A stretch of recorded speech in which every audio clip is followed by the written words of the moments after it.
নাফিস ঘুমিয়ে যাওয়ার কিছুক্ষণ পরে নিশি এসে নাফিসকে ডাকতে লাগলেন। এই যে হ্যালো। ও হ্যালো, আপনি কি ঘুমিয়ে পড়েছেন? কয়েকবার ডাকার পরে যখন দেখলেন যে নাফিসের ওঠার কোনো নামগন্ধই নেই, নাফিস উঠতেছে না, তখন নিশি নাফিসকে জোরে একটা ঠেলা দিলে নাফিস ঘুম থেকে উঠে যায়। আর নাফিস ঘুম থেকে চোখ বন্ধ করে বুদ বুদ করে চেঁচাতে থাকে। নাফিসের চেঁচানি দেখে নিশি খিলখিলিয়ে হাসতে থাকে। তারপর নিশির লাইট জ্বালিয়ে বলল, কিরে, ভয় পেয়েছেন নাকি? দেখেন পেতনি আপু, আমি কিন্তু আপনার কোনো ক্ষতি করিনি। আমাকে কিছু করবেন না প্লিজ। আমার কিছু হয়ে গেলে যে আমার মায়াবতীটা বিধবা হয়ে যাবে। আপনার দোহাই লাগে, আমারে কিছু বলিয়েন না, আমার কোনো ক্ষতি করিয়েন না। ওই কি পেঁচাল পারতেছেন? আমি ভূত না, আমি নিশি। বিশ্বাস না হলে চোখ খুলে দেখেন। তারপর নাফিস চোখ খুলে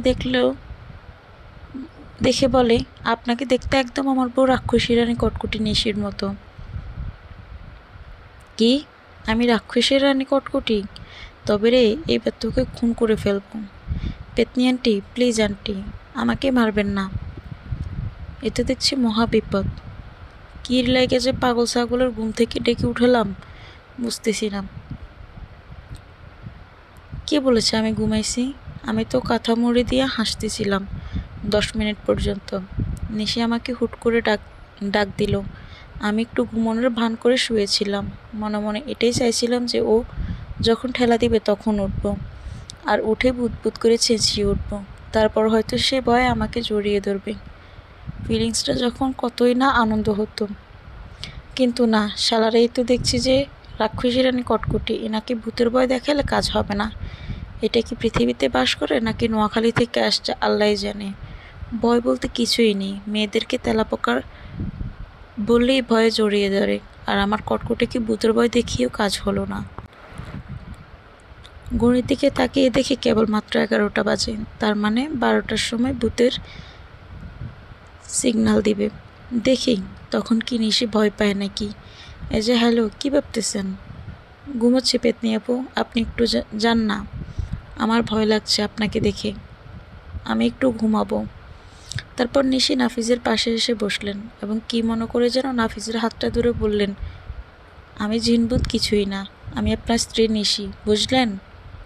ইয়াহু, কি যে ভালো লাগতেছে না।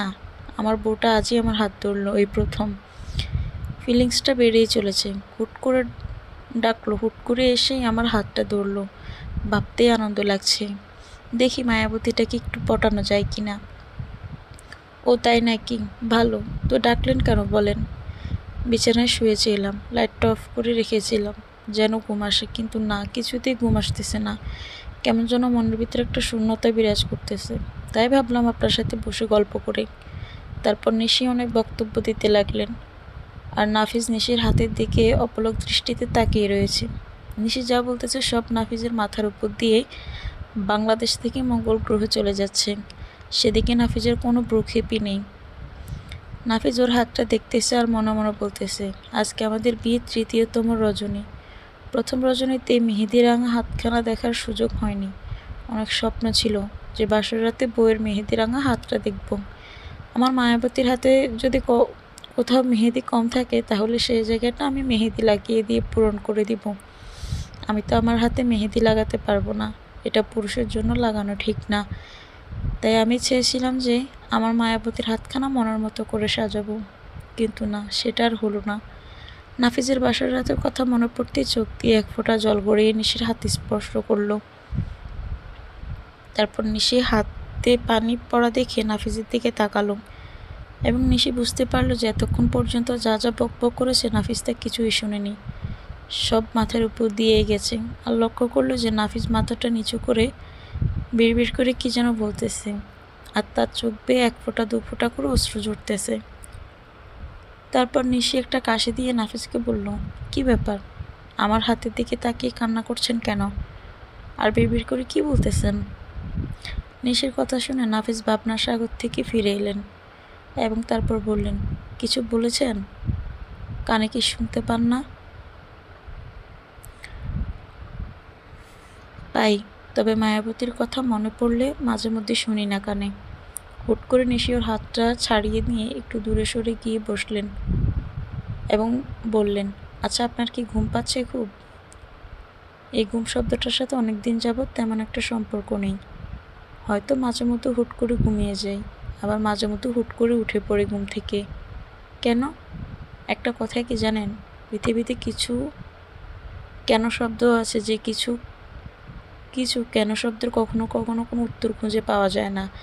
সেসব কেনর উত্তর অনেক হাজার চেষ্টা করলেও বলতে পারবে না।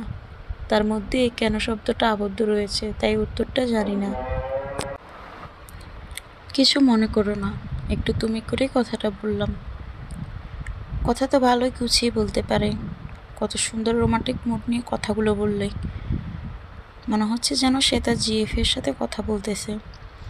আর আমার মনে হচ্ছে যেন আমার সেই স্বপ্নের হিরোটা আমার সাথে কথা বলছে, যে হিরোটার চেহারা কখনো দেখিনি। দূর থেকে সে আমায় দেখে দেখে মজা নিত, কিন্তু আমি কখনো তার দেখা পেলাম না।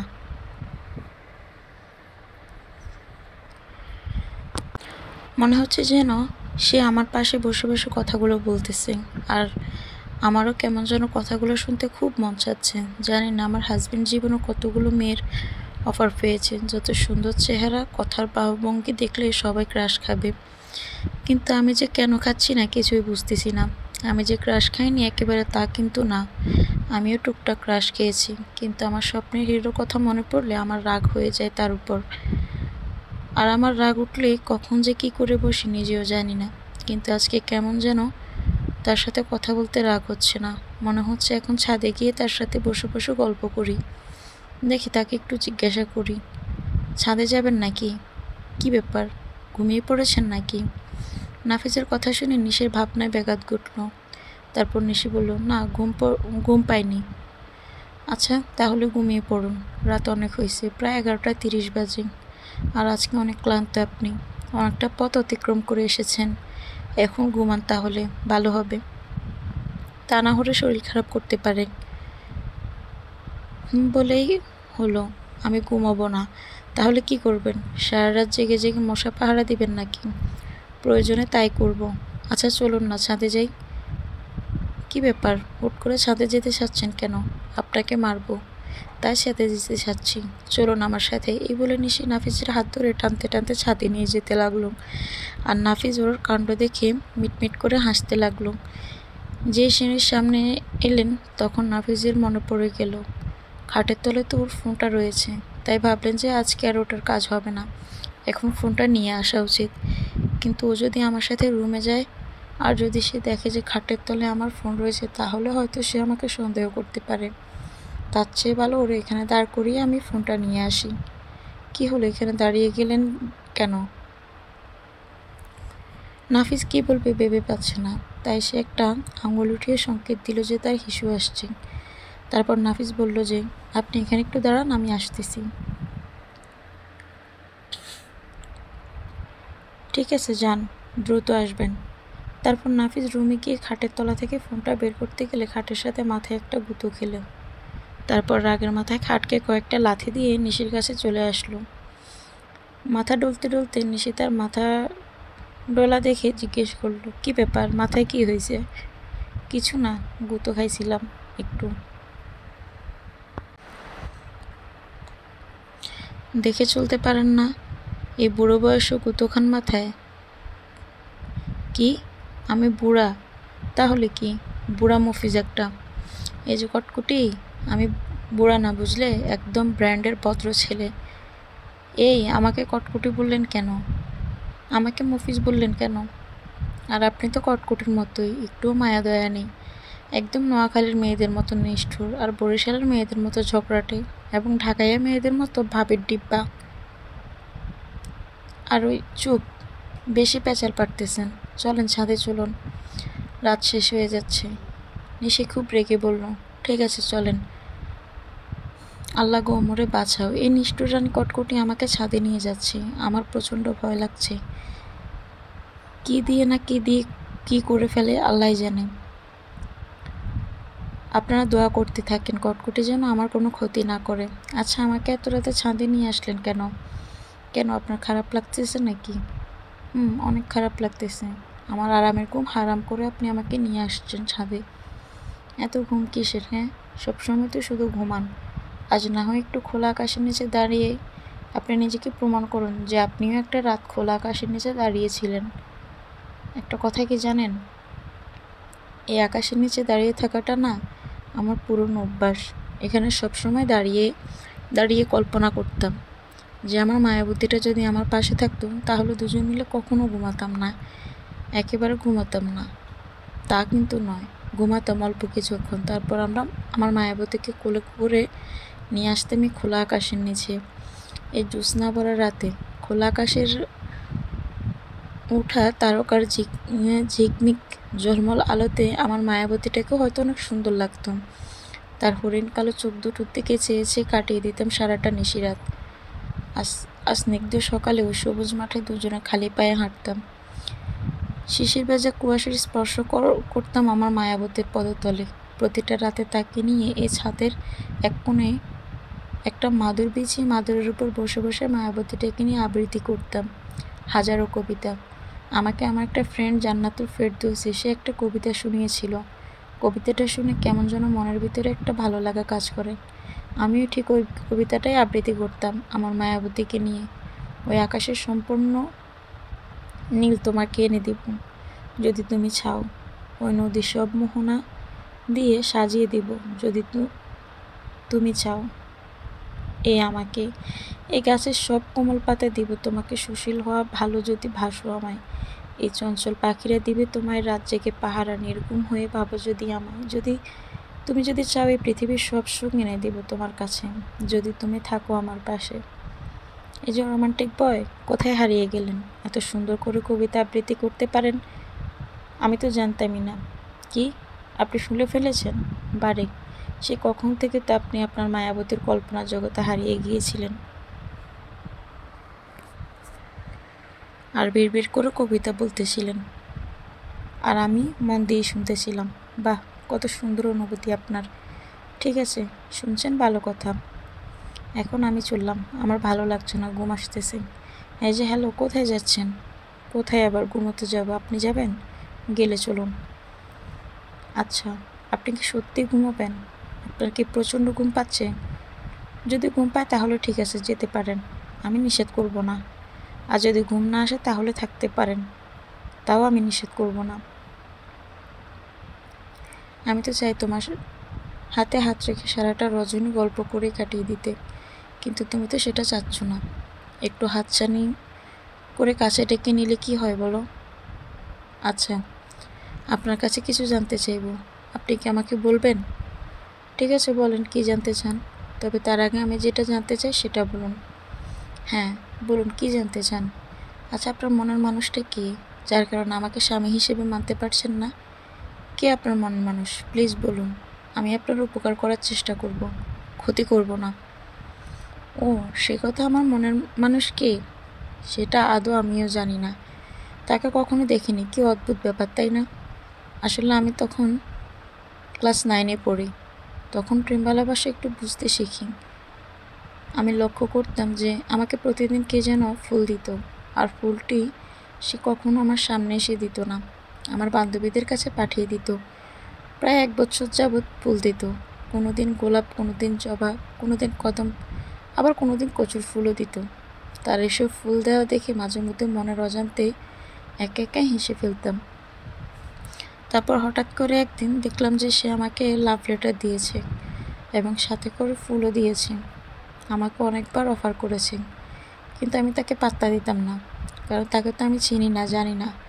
1 বছর যাবৎ ফুল দিয়েই গেছে, আর হুট করে চিঠি দিয়ে বলে যে সে নাকি আমাকে ভালোবাসে। যাই হোক, আমার কোনো সাড়া শব্দ না পেয়েও সে আমাকে নিয়মিত ফুল দিত। এরকম করতে করতে এসএসসি পরীক্ষার কদিন আগে থেকে দেখতাম যে তার কোনো খোঁজ খবর নেই, আর সে আগের মতো আমাকে ফুলও দেয় না। শুধু ফুলই না, কিছুই দিত না।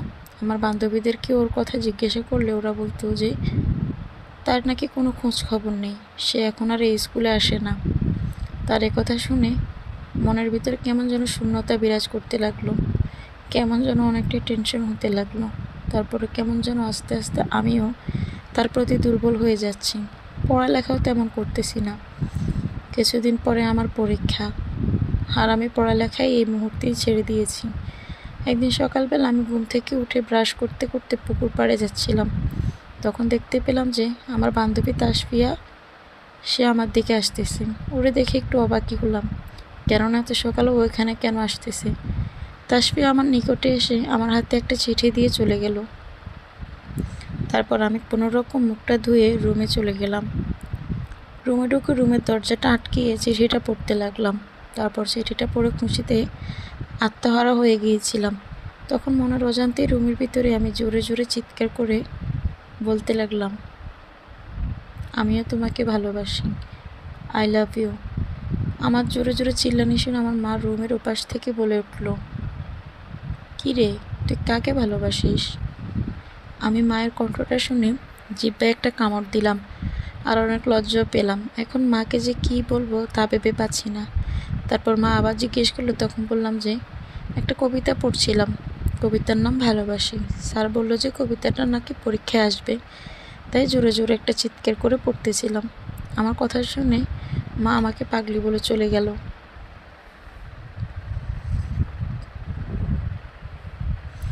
আমি পাগলি কথাটা শুনে রাগ হলাম, আমাকে কেন পাগলি বলল। তারপর আয়নায় নিজেকে নিয়ে একটু সাজুগুজু করালাম আর নিজের উপর নিজেই ক্রাশ খেতে লাগলাম। তারপর কয়েকদিন পরে আমার পরীক্ষা শেষও হয়ে গেল। তার কিছুদিন পরে তাসফি একটা নাম্বার এনে দিলেন আর বললেন যে এটা নাকি মাহমুদের নাম্বার। আমি তখনই জানলাম ওর নাম মাহমুদ, এর আগে কোনোদিন জানিনি। তারপর ওর ফোন দিয়ে অনেক কথাবার্তা হলো। এর কিছুদিন পরে শুনতে পেলাম যে বাসা থেকে নাকি আমার বিয়ে ঠিক হয়ে গেছে। আমি মাহমুদকে বিয়ের কথা বললাম এবং বললাম যে আমার সাথে দেখা করো। তারপরেও বলে যে সে নাকি বাসর ঘরে এসে একেবারে দেখা করবে, অতীতে নাকি কেউ আমাকে বিয়ে করতে পারবে না। কিন্তু কই, আমি তো তার দেখা আজও পেলাম না। বাসর ঘরে ঢুকে শুনেছি আমার স্বামীর নাম নাকি নাফিস। আমি শুনে প্রচণ্ড রাগ হয়ে যাই। তারপর আমি মাহমুদকে ফোন দিলে ওর ফোন বন্ধ বলে। কিছুক্ষণ পরে ওর নাম্বার থেকে একটা মেসেজ আসলো যে আমি জরুরি একটা কাজে আছি, আজ তোমার শ্বশুরবাড়ি যেতে পারবো না, তোমাকে আমি বউ বানিয়েই ছাড়বো, কয়েকটা দিন অপেক্ষা করো। আর হ্যাঁ, তুমি কিন্তু তোমার স্বামীকে কোনো অধিকার ফলাতে যাবা না, এটুকুই বলেছিল। তারপর তো সবই দেখলেন এবং জানলেন। কি হলো, ও বলে উঠলেন কেন? আরে আপনার লাভ স্টোরি শোনার জন্য মশারা আমার হামলা করতেছে, শালার মশাটা জ্বালিয়ে চারকার করে দিচ্ছে। এবার আপনারটা বলুন। এখন তো আপনারটা শোনা শেষ হলো না, আরও বাকি আছে। ঠিক আছে, বলুন আরও কি শুনতে চান? তার সাথে কি আপনার আদৌ দেখা হয়নি? না, দেখা হয়নি। তার কণ্ঠটা খুবই সুন্দর।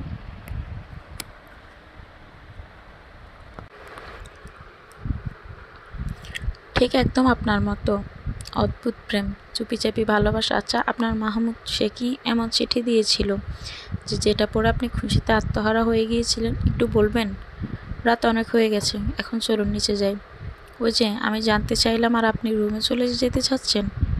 আরে রুমে চলুন, তারপর বলতেছি। এখানে প্রচুর মশা, তাই বলা সম্ভব হচ্ছে না। ঠিক আছে, চলুন। তারপর ওরা রুমে চলে গেল আর নাফিস সোফায় শুয়ে পড়লেন এবং নিশিকে বললেন, ম্যাডাম, এবার সেই চিঠির লেখাটা কি শুনতে পারি?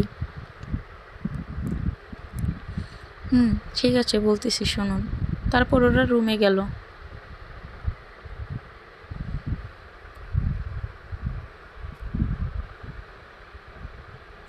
প্রিয় মায়াবতী, চোখের শীতলতা তোমার মায়াবী চোখের চাহনিতে ভরে ওঠে আমার মন। যখনই মায়াবী চোখ দুটোর কথা মনে পড়ে, তখনই আমার মনটা তোমাকে দেখার জন্য ছটফট করে ওঠে। তাই তো তোমায় না দেখতে পেয়ে লিখলাম 2 লাইনের কিছু কথা। আশা করি ভালোই আছো।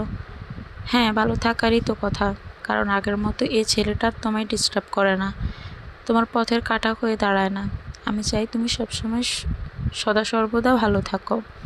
তোমার মুখের চাঁদ মাখা হাসি দেখলে যে আমারও ভালো লাগে, তোমার আনন্দই যে আমার আনন্দ, তোমার কষ্টই যে আমার কষ্ট। জানো, এই কয়টা দিন তোমাকে ছেড়ে থাকতে খুবই কষ্ট হয়েছে। তোমাকে ছাড়া এক একটা মুহূর্ত আমার কাছে মনে হচ্ছে যেন এক একটা বৎসরের সমান। তবুও তোমাকে হাসি খুশি রাখার জন্য কয়টা দিন ডিস্টার্ব করিনি।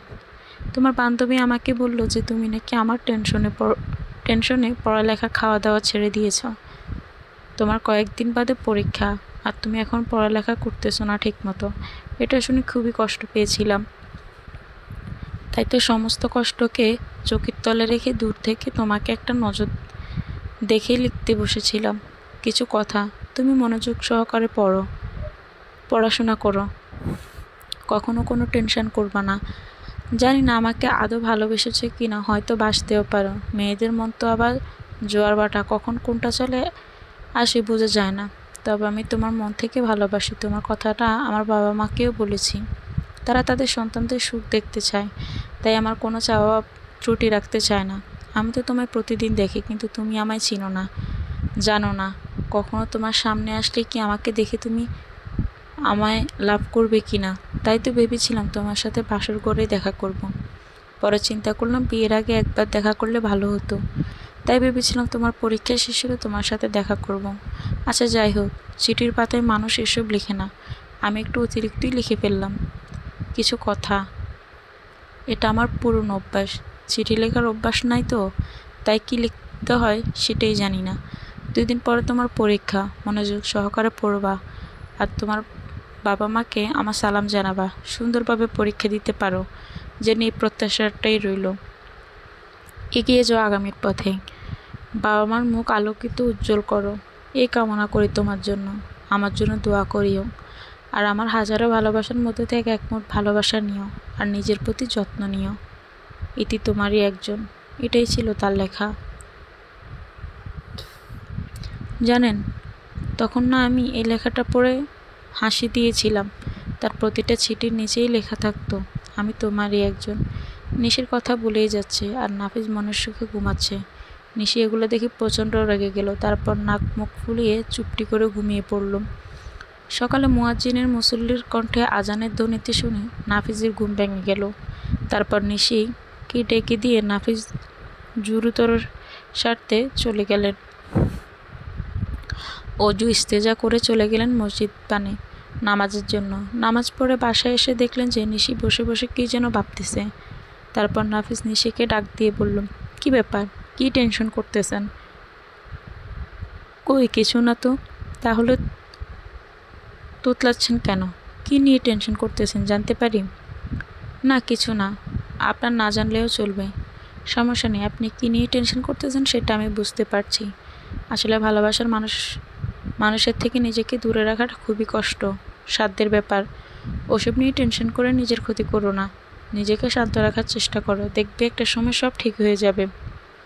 হয়েছে, আর উপদেশ দিতে হবে না। কাজ থাকলে কাজে যান, তা না হলে চুপ করে ঘুমান। ভালো কথা বললেই দোষ। এর জন্যই গুরুজনরা বলে যে মেয়েরা বুঝে কম, চিল্লায় বেশি। না, এই কটকটির জ্বালায় তো দেখছি বাসায়ও থাকা যাবে না। আচ্ছা, আপনি আপনার কাজ করুন, আমি আমার কাজে চললাম।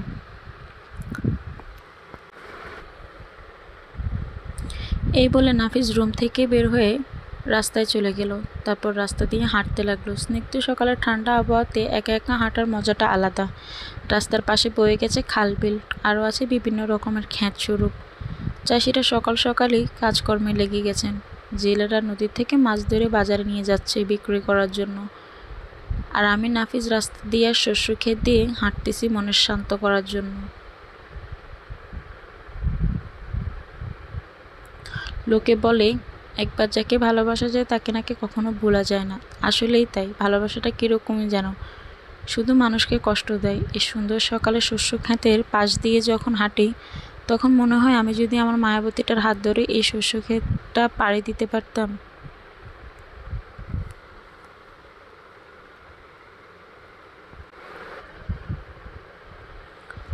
তার হাতে হাত রেখে যদি বলতে পারতাম, যান চলো না আজ এই পথটি হেঁটে হেঁটে শেষ করে দেই।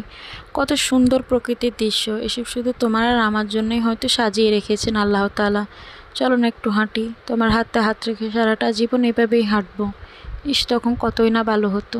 এই আনন্দ আর চিন্তা ভাবনা শুধু মনে মনেই রয়ে গেল। প্রকাশ করার মতো কাউরেই পেলাম না সাথে। আনমনে সরিষা ক্ষেতের পাশ দিয়ে হেঁটেই যাচ্ছিলাম। হঠাৎ করে মনে হলো কে যেন পিছন থেকে আমার হাতটা ধরলো। পেছন ফিরে দেখি আমার সেই ছোট্টবেলার বান্ধবী তানিশা। অনেকদিন পরে আজ তানিশাকে দেখলাম। তানিশা আমার একই তানিশা আমি একই সাথে বড় হয়েছিলাম। দুজনে একই সাথে স্কুলে ভর্তি হয়েছিলাম।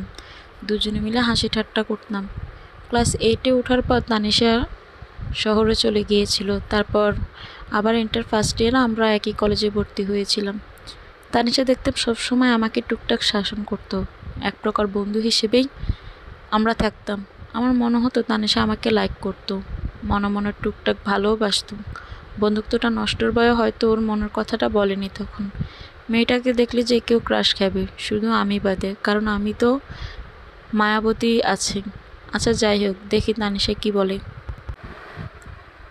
কি রে তুই কেমন আছিস? আছি কোনো রকম, তোর কি খবর বল? হঠাৎ করে এখানে আসলি যে? কালকে শহর থেকে চলে আসছি। তোর বিয়েতে আসতে চেয়েছিলাম কিন্তু আসতে পারিনি, একটা প্রবলেম ছিল তাই। ভালো, যা সৎ, তোর সাথে কথা নেই। আমার বিয়েতে আসলি না, আর তোর এত প্রবলেম ছিল আমাকে তো একটু জানাতে পারতি, সেটাও করলি না। কি করে আসবো বল?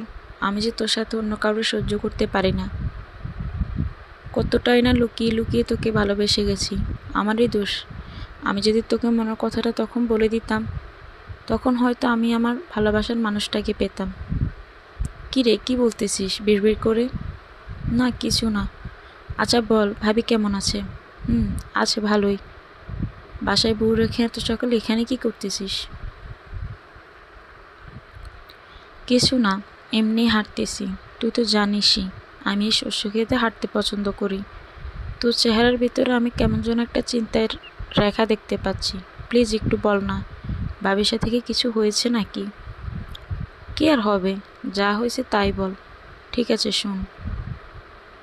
তারপর বিয়ের পর থেকে এই পর্যন্ত যা যা ঘটেছে সব বললাম। এত কিছু হয়ে গেল।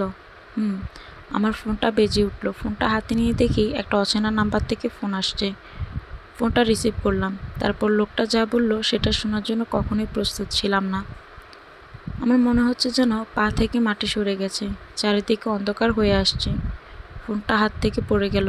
আমাকে এরকমভাবে দাঁড়িয়ে থাকতে দেখে তানিশা জিজ্ঞেস করলো, কি রে, কি হয়েছে? আমি এখন হাসপাতালে যাব, তুই কি যাবি? কাঁপা কাঁপা কণ্ঠে বললাম, কি জন্য হাসপাতালে যাবি? বলবি তো? বলার সময় নেই, গেলে চল, তা না হলে এখানে বসে থাক। ঠিক আছে চল, আমিও যাব। যা বাসায় গিয়ে ফ্রেশ হয়ে নে, আমি বাসা থেকে একটু আসতেছি। ঠিক আছে, যাচ্ছি।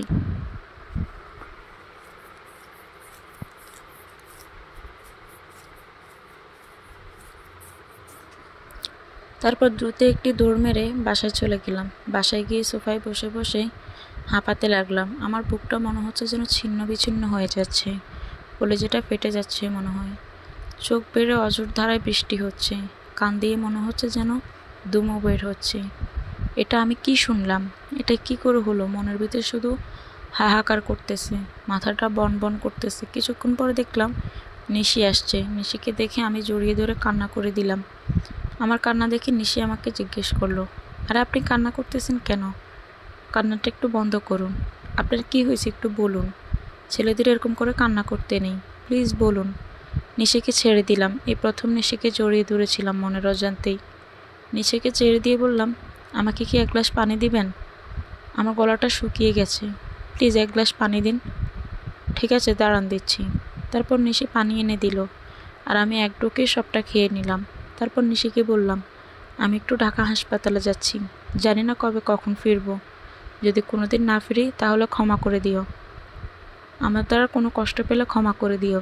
নিজের যত্ন নিও, বাবা মাকে দেখে রেখো, আর আমার জন্য খাজ করে দোয়া করিও। এই বলে আমি আমার ব্যাগটি নিয়ে ঢাকা সিটি হাসপাতালে যাওয়ার জন্য বের হলাম। কি দিয়ে কি ঘটে গেল হুট করে কিছুই বুঝতেছি না। রাজ আর রাকিব চলে আসছে আমাদের নেওয়ার জন্য। তারপর আমরা চারজন একটা গাড়িতে উঠে হাসপাতালের উদ্দেশ্যে রওনা হলাম। নাফিসকে এভাবে হুট করে বাসা থেকে চলে যাওয়া দেখে নিশি হতভম্ব হয়ে দাঁড়িয়ে রইলেন। ওর মাথায় যেন কোনো কিছুই কাজ করতেছে না। লোকটার এমন কি হলো যে সে কাউকে কিছু না বলে কান্না করতে করতে চলে গেল? আমাকে তো কিছু বলতে পারতো, তাই না? আমাকেও সে কিছুই বলল না। নিশির মাথায় এই বিষয়টা শুধু ঘুরপাক খাচ্ছে। হঠাৎ করে মনে হলো কে যেন ওর কাঁধে হাত রাখলেন। কাঁধে কারো হাতের স্পর্শ পেয়ে নিশি তার দিকে ফিরে দেখলেন যে তার শাশুড়ি, মানে নাফিজের মা, ওর কাঁধে হাত রাখছেন। তারপর নিশিকে নাফিজের মা বললেন যে, কিরে মা, তোর কি মন খারাপ? এখানে এরকমভাবে দাঁড়িয়ে আছিস কেন? আর তোর চোখের কোণে পানি জমিয়ে আছে কেন? না মা, কিছু না, এমনি বাড়ির কথা মনে পড়ছিল তো তাই একটু মনটা খারাপ হয়ে গেল।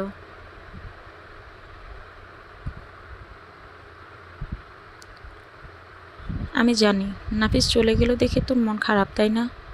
মাথা নাড়িয়ে হ্যাঁ সূচক জানালো। কোনো টেনশন নিস না, দেখবি নাফিস আবার কদিন পরে এমনিতেই চলে আসবে। এটাও ছোটবেলার অভ্যাস, কারো উপর রাগ করে কোথাও চলে গেলে এরকম কান্না করে চলে যাবে। আর আমাকে বলতো যে আমি আর আসবো না, আমার জন্য দোয়া করিও। কিন্তু দুদিন পরে দেখতাম যে পাগলটা তার রুমে বসে বসে গেম খেলতেছে। তুই কোনো টেনশন নিস না মা, দেখবি ও ঠিকই আবার চলে আসবে।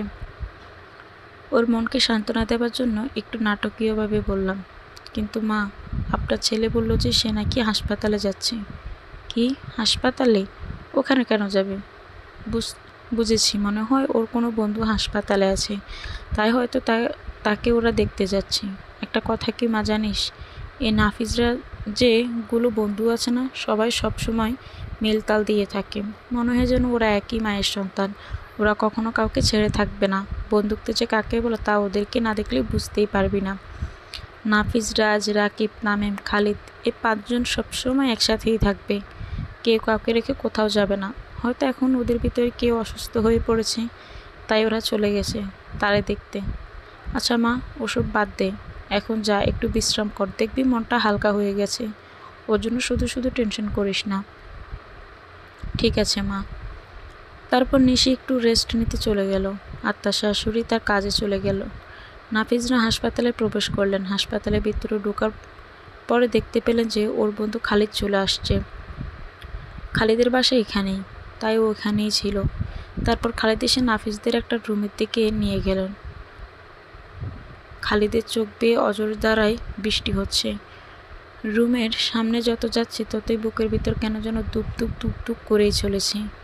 চিন্তার টেনশনে যেন মাথা কাটা যাচ্ছে। রুমের ভিতরে ঢুকে দেখতে পেলেন যে সাদা পোশাক পরা একটা লাশ শুয়ে আছে। তারপর নাফিজ ওর সামনে গিয়ে কাপড়টা সরিয়ে নিলেন। কাপড়টা সরানোর সাথে সাথে নাফিজ আনিফা বলে চিৎকার করে উঠলেন। নাফিজ ওখানেই পড়ে যেতে লাগলো। ওর বন্ধু তামিম গিয়ে ওর মাটির থেকে শুয়ে দিল। নাফিজের জবান বন্ধ হয়ে গেছে, হয়তো জ্ঞান হারিয়ে ফেলেছে। তারপর ওর বন্ধুরা সবাই লাশটাকে দেখলো। লাশটাকে দেখে ওদের মধ্যে থেকে তানিশা বলে উঠল, আচ্ছা এই আনিফা মেয়েটাকে, যার জন্য নাফিজ এরকম করে কান্না করতেছে? আমি তো মেয়েটাকে চিনি না, জানি না, কখনো দেখিও নি। প্লিজ তোরা একটু বলতো এই মেয়েটাকে। নাফিজকে আগে সুস্থ করে তুলতে হবে, তারপর সব তোরে বলবো। ডাক্তারকে ডাকতো। তারপর হাসপাতালে একটা ডাক্তারকে ডাকলে সে এসে নাফিজের অবস্থা দেখে নিলেন। তারপর ওর বন্ধুদেরকে বললেন, দেখেন আপনাদের বন্ধু মনে হয় অনেক টেনশন করছিল, তাই সে মাথা চক্কর খেয়ে পড়ে গেছে। টেনশনের কোনো কারণ নেই, সে পরিপূর্ণ সুস্থ হয়ে আছে, শুধু অতিরিক্ত টেনশনের ফলে এই অবস্থা হয়েছে। আমি কিছু ওষুধ লিখে দিচ্ছি, আপনারা এই ওষুধগুলো কিনে ওরে খাওয়াবেন।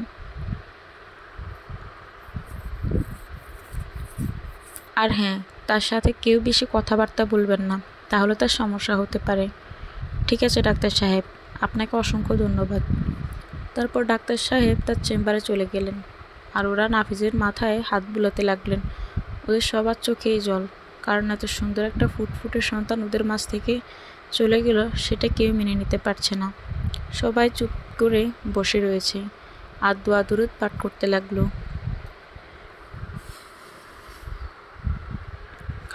কেউ কোনো কথা বলছে না। সকলের নীরবতা ভেঙে তানিশা বলল যে, এই তামিম, প্লিজ আমাকে একটু বল না মেয়েটাকে। আমার মন যায় শুইতেছে না, শোনার জন্য মনটা ছটফট করতেছে, প্লিজ একটু বল না। ঠিক আছে তাহলে শোন।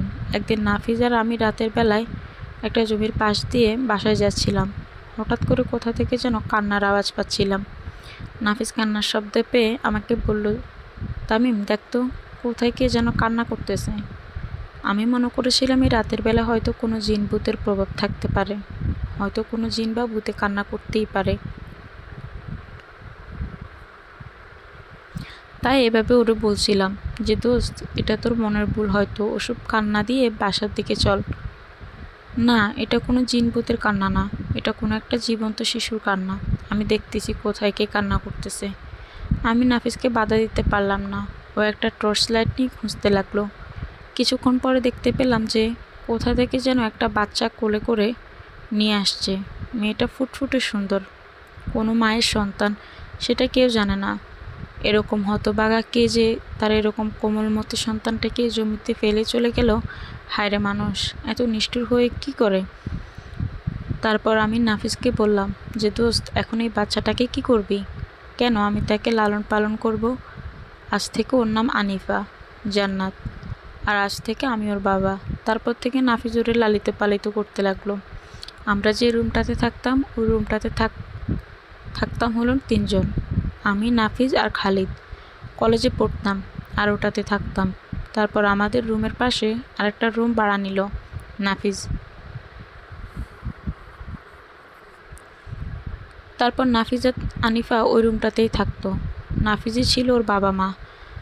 তারপর একটু একটু করে আনিফা বড় হতে থাকে। ওর বয়স 3 বছর হলো, পাকনা পাকনা কথা বলা শিখেছে। নাফিসই সবসময় আব্বু বলেই ডাকে, আর নাফিস তো মা ছাড়া কোনো কথাই বলে না। আমরা বৎসরে বাড়ি যেতাম হলো শুধু ঈদে 2 দিন আগে।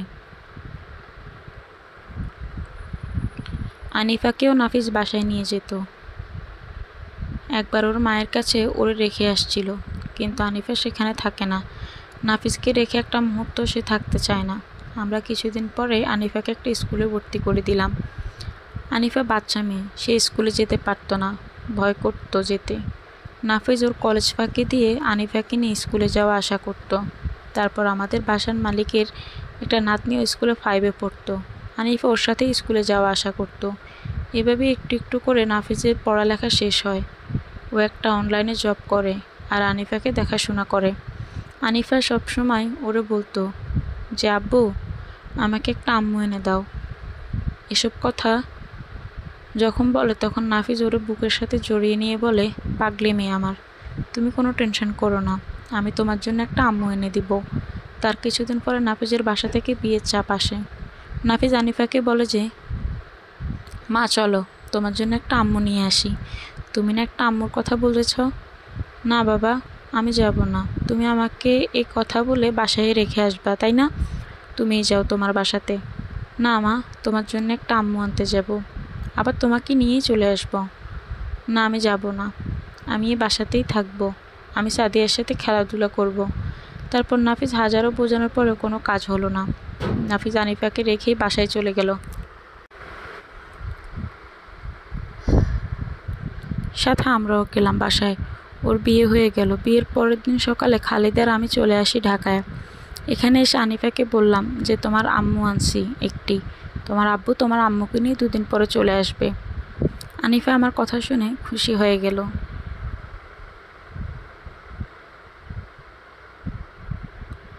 তারপর আজ সকালে আমি আর খালিদ একটু হাঁটতে বের হয়েছিলাম। অনেকটা দূরে হাঁটতে গিয়েছিলাম। ওখান থেকে এসে দেখি বাসার সামনে অনেক লোক দাঁড়িয়ে আছে। চারিদিকে রক্তের বন্যা বয়ে গেছে। আমরা মনে করলাম হয়তো কে অ্যাক্সিডেন্ট করেছে, তাই একটু সামনে এসে যা দেখলাম তা দেখার জন্য কোনো প্রস্তুতি ছিলাম না।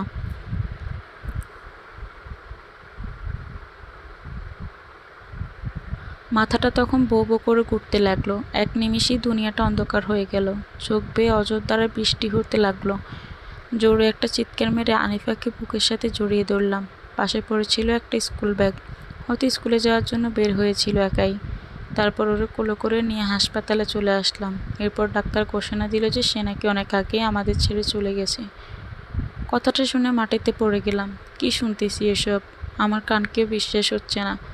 চোখের সামনে আমাদের কলেজাটা চলে গেল। এখন নাফিস কি নিয়ে বাঁচবে? শুধু নাফিস নয়, আমরা কি নিয়ে বাঁচব? আমাদের নয়নমণিটাই যে আমাদেরকে রেখে একাই চলে গেল। তামিমের কথা শুনে কেউ চুপ করে থাকতে পারলো না। সকলে হাউমাউ করে কেঁদে দিল। আজ ওদেরকে সান্ত্বনা দেবার যে কেউই নেই। আজ সকালের কলেজাটা যে চলে গেল, তাই তো নাফিসের বাসায় নিশিকে এই কথাটাই বলে আসছিল যে আর হয়তো ফিরবে না। কি জন্যই বা সে ফিরবে? যার জন্য এত কিছু করতে গেল সে আজ চলে গেল আমাদের ছেড়ে। তারপর কিছুক্ষণ পরে নাফিসের জ্ঞান ফিরল। নাফিসের চোখের সামনে আনিফাকে এভাবে দেখে জোরে চিৎকার করে কান্না করতে লাগলেন। আজ নাফিসকে সান্ত্বনা দেবার কেউই নেই। কেউ এই কথাটা বলার মতো নেই যে বাবা তুমি কান্না করতেছো কেন? তুমি কান্না করলে আমার সহ্য হয় না। প্লিজ বাবা একটু হাসো, আজ আর এই কথাটা বেশি আসতেছে না। ওর কান্না দেখে কেউ থেমে থাকতে পারল না, বুকের ভিতর শুধু হাহাকার করছে। তারপর আনিফাকে হাসপাতাল থেকে অ্যাম্বুলেন্সে করে নিয়ে ওদের বাসায় চলে যায়। বাসার সামনে এরকম হঠাৎ করে অ্যাম্বুলেন্স দেখে সকলে একটু বিস্ময় খেয়ে যায়। কি ব্যাপার, বাসায় হুট করে অ্যাম্বুলেন্স? নাফিসের বাবা মা সহ বাসার যারা যারা আছেন সকলে গাড়ির নিকটে চলে আসে। তারপর গাড়ি থেকে আনিফাকে নামানো হলে আনিফাকে দেখে নাফিসের বাবা মা লাবিবা সহ কান্না করে দিলেন আর নিশি চেয়ে দেখতে লাগলেন। নিশি তো জানে না যে এই মেয়েটা কে। ওর মনে একই প্রশ্ন। সকলের কান্না দেখে নিশি গিয়ে সবাইকে সান্ত্বনা দেবার চেষ্টা করতে লাগলেন। নিশি দেখতেছেন যে আনিফার লাশের পাশে নাফিজের বন্ধুগুলো বসে বসে কান্না করতেছে আর নাফিজের বাবা মাকে সান্ত্বনা দিতে লাগলো। তারপর কিছুক্ষণ পর আনিফার দাফনের কাজ সমাপ্ত হয়। মসজিদের গোরস্থানে তাকে দাফন করা হয়। রাত প্রায় 12টা বেজে গেছে। অনেকে যার যার বাসায় চলে গেছে। নাফিজের বন্ধুগুলো সবাই এখানেই রয়ে গেল, ওরা কেউ বাসায় যায়নি। নিশির মনে শুধু একটাই প্রশ্ন জাগতে লাগলো, কার কাছ থেকে শুনবে তা ভেবে পাচ্ছে না। তারপর তিনি লক্ষ্য করলেন যে ঘরের এক কোণে কে যেন বসে রয়েছে। মনে হচ্ছে যেন কোনো এক পাগল। মাথার চুলগুলো এলোমেলো, চোখ দিয়ে অজরে ধারায় বৃষ্টি হচ্ছে। নিশি একটু সামনে গিয়ে দেখলেন যে একটা পাগল না, এটা তার হাজবেন্ড নাফিজ। তারপর নিশি এক পা দুপা করে হাঁটতে নাফিজের নিকট চলে আসছেন এবং নাফিজের পাশে গিয়ে বসে পড়লেন আর নাফিজের হাতটা ধরে বলতে লাগলো,